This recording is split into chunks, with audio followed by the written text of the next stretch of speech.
Kaya sino kaya mag-a-advance sa Fast Money Round? Depende kung sino ang makakakuha ng round na ito. Let's go! Queen and Tuco, let's play the final round.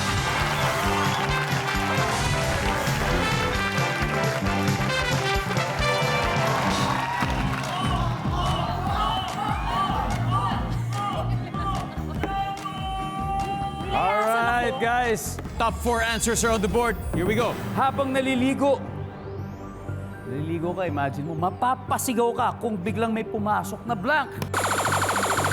Queen. Ipis. Habang naliligo, mapapasigaw ka daw kung may ipis. Eto na yung chance ninyo. Eto na, ito ko. Habang naliligo, mapapasigaw ka kung biglang may pumasok na tao. Tao!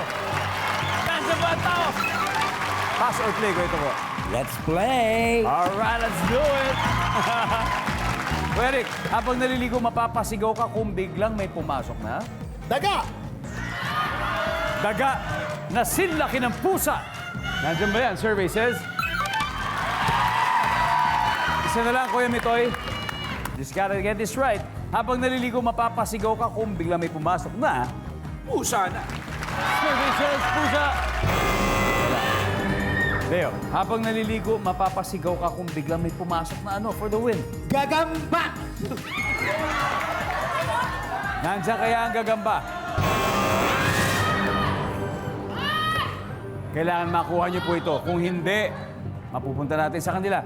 Biglang mapapasigaw po kayo habang naliligo Hindi, kapag wala may yan. pumasok na blank. Hindi na makukuha yan. Ahas! Alright. Wala yun. Ang sabi nila, ahas. Pwede ba this time ikaw na magsabing, nandyan ba ang ahas? Okay, tingnan natin. Alright.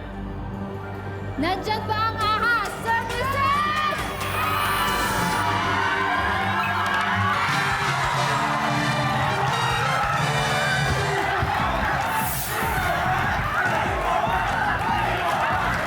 Wow, ang ating final score, Vivo Max, 291 points. Pero Wild to the Max, 233. Isipin nyo kayo talaga na mawala first round hanggang third round. Congratulations, Queen. Okay na yun. Respeto sa matatanda. Ay, nawala. Ika, you. Angelica, thank you. And Denise, Thank you. thank you. Pero syempre kayo 50,000 from Family Feud. Now, congratulations, Vivo Max. Hanep, Nanan. Isipin, sabi ko sa iyo, galing sa zero. Ito na, madadagdagan pa yan ng 100,000 kung makuha natin ang Fast Money Round. Kaya, Sir Eric, sino po ba ang dalawa maglalaro sa atin sa Fast Money? Okay. Mitoy. Yes, Kuya Bitoy. And Mitoy ang Leo. Alright. Eto na. Kumato kaya ulit ang swerte para sa Vivo Max. Malalaman natin yan pagdating ng